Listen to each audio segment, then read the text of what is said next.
What's good, Shellitronnn here. You can call me Shells, and I'm back out again with a brand new video. And I'm gonna keep it a Bowberry biscuit. There is a player that we have to talk about who I think's been getting lost in the shuffle of all this news coming about with the Panthers. A lot of big changes going on. A lot of guys who are leaving. We have the draft coming up. There's a lot of things going on here. But in the middle of all that, there is a guy on this roster right now who doesn't really get the shine, the attention, the love that he deserves, because he is, quietly as it's kept, one of the most impactful players at his position in the entire NFL, and he is never talked about.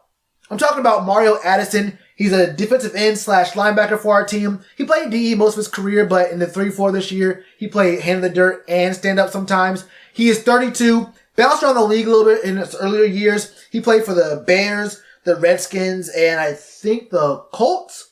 But he's been in Carolina for the last several years, and he's been one of the most impactful players on this roster, but has not gotten any kind of shine. His contract is up this year. He's going to be a free agent, but I think it's very, very important to wonder, in the same kind of vein as James Bradberry, will the Panthers try to pick up Mario Addison again? Because there's a lot this guy does for the team, and there will be a lot of production going missing if he moves on somewhere else next season. But let me just give you a stats real quick. Let's talk sacks for the past 4 years. So from 2016 to this past season. In 2016, he had 9.5 sacks. That was tied for 17th in the league, but it was the 8th most sacks in the league.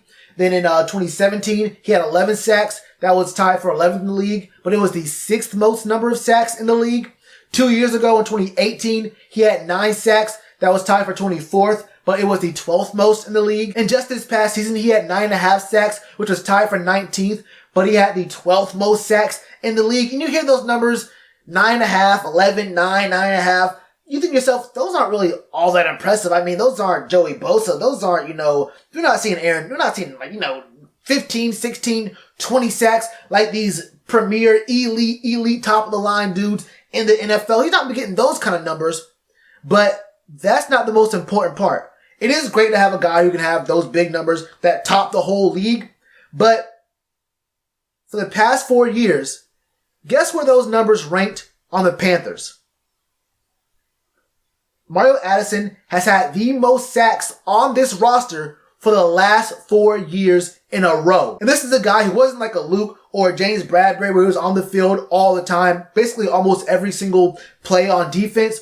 He only had 41% of the snap share on defense in 2016. Then in 2017, it jumped to 65%. 2018, it was 67%. In 2019, it was 66%.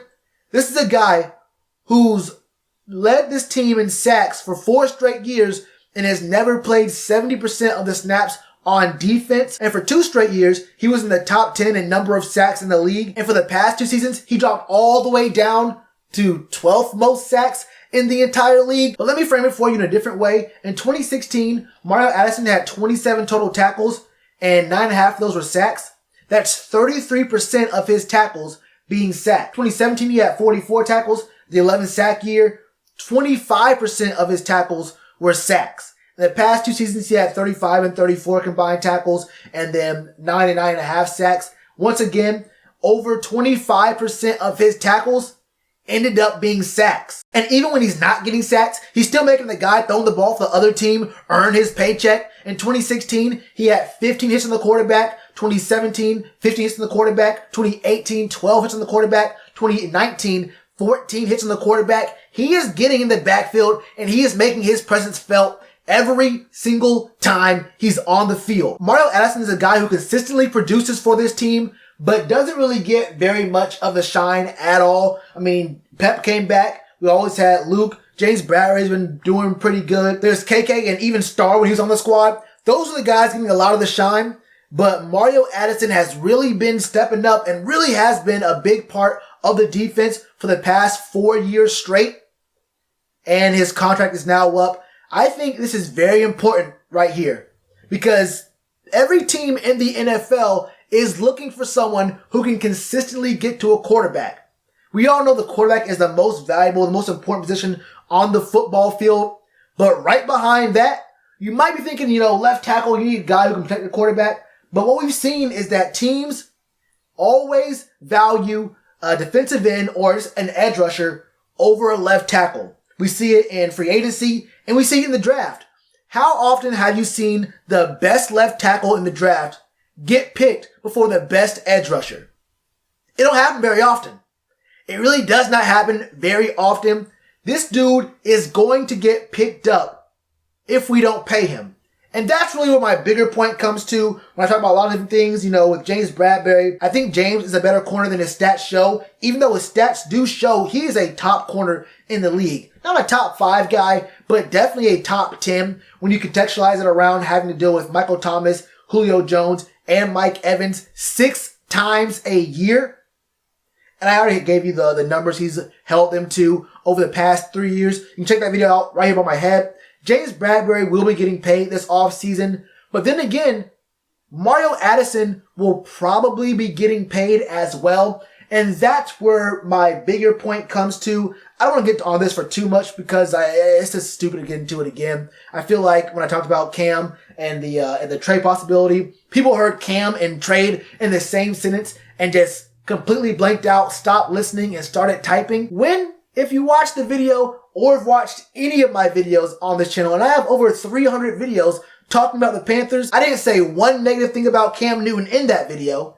And the one negative thing I've ever said about Cam on this channel is that for the earlier part of his career, he was never consistently accurate. You can blame the receivers, the O-line, the scheming, whatever you want to say.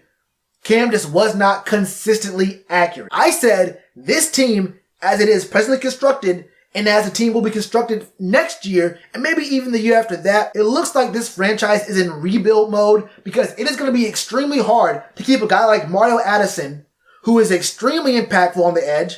And you can say that, we all think that Brian Burns is going to be good. We all understand. I think Brian Burns is going to be a great player. But that's one defensive end. Plus he has to get weight up and play defensive end when he's played mostly stand up outside linebacker in the 3-4 system. So it'll take some time to learn not just the position, even though he did play some in college, but college and pros are a lot different.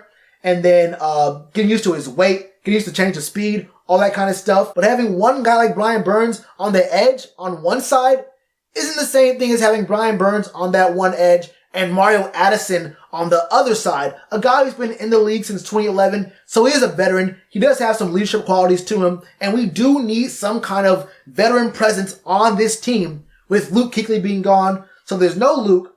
We need some interior defensive line kind of guys out there. We don't know about Mario Addison. We don't know about James Bradberry. And Trey Boston's contract is also up. I think he wants to stay in Carolina, so actually I think he might take less money to stay here than he would if someone else offered him more. I actually do believe that now. But still, you have two guys in James Bradberry and Mario Addison who could be looking at very big contracts from other teams. They are unrestricted free agents. So it might be kind of hard to keep both these guys and have some money left over in free agency to pick up other guys in other important places, whether it be the interior of the D-line or the O-line or at safety or linebacker, wherever else we need some help at. It's kind of hard to keep two guys who are looking at possibly getting some very big paychecks this offseason. And you're going to have to forgive me if I don't have 100% confidence in a bunch of rookies coming in to either protect Cam or fill in all the holes on defense that we have. That's really what I meant when I talked about trading Cam. I think that Cam is a good quarterback. And that's why I don't want to see him sit through a rebuild in Carolina where there's going to be a lot of holes, where it's either going to be a lot of young guys, or we're going to have to spend a lot of money to retain some of the other guys.